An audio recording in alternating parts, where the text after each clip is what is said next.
So I'm Charles Campbell. This show is called Actor Boy. Actor Boy for me is a little bit about trying to look at the role of the artist in society.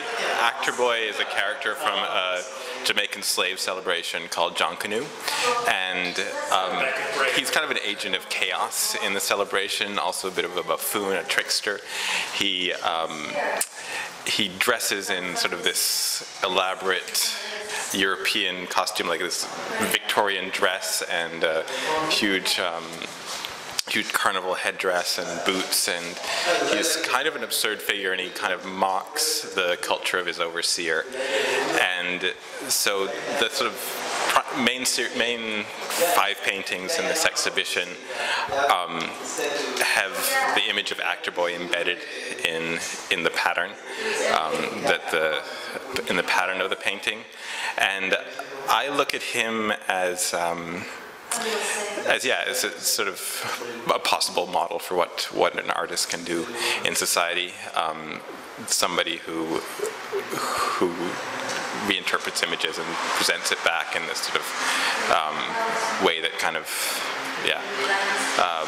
well, I guess makes people look again at things, and also as an agent of change and chaos. One of the interesting things about John Canoe is it took place during Christmas time, and it was also a period of time that was known for numerous slave revolts. The largest slave revolts in Jamaica took place over this time, and it was part of this sort of energy of Actor Boy, this sort of chaos that this celebration embodied, that would also allow, you know, the expression of the slaves' kind of underlying resentment and stuff to boil over and become slave revolts. So people would think of it as, you know, just a drunken party, but actually it was actually a way that Jamaican culture changed.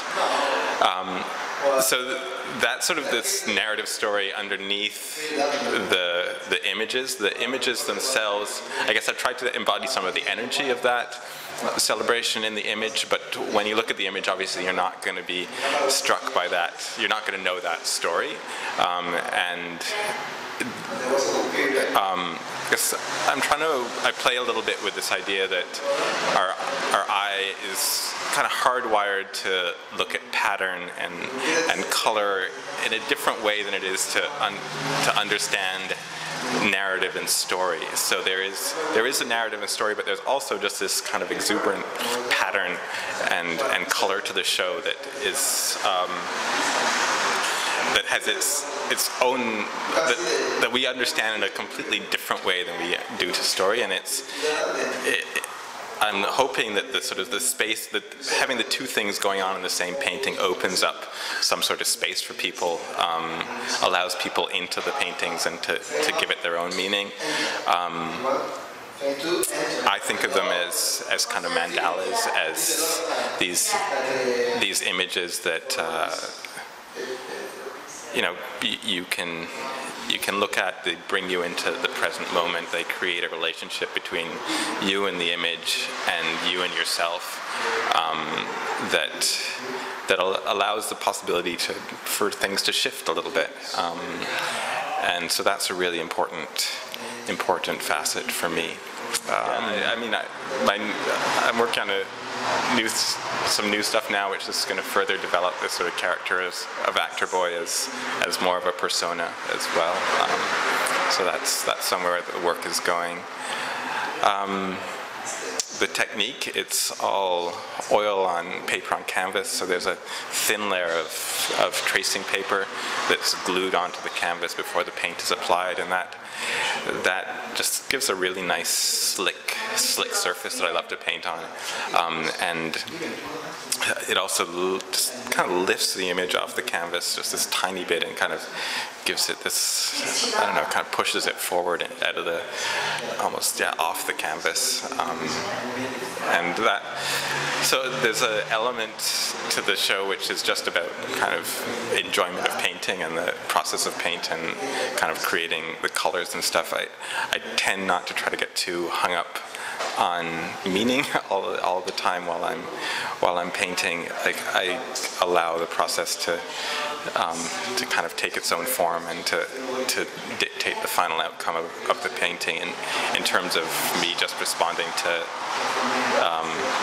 just responding to the canvas and what I think should happen on there visually, rather than trying to give meaning to everything.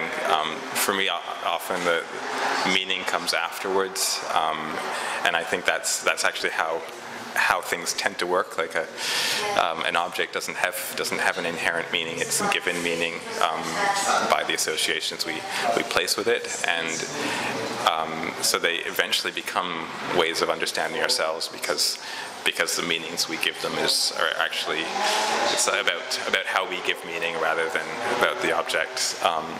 And I think some of that is also in the idea of the mandala as well, as it becomes a way of understanding ourselves.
Oh, maybe we can see that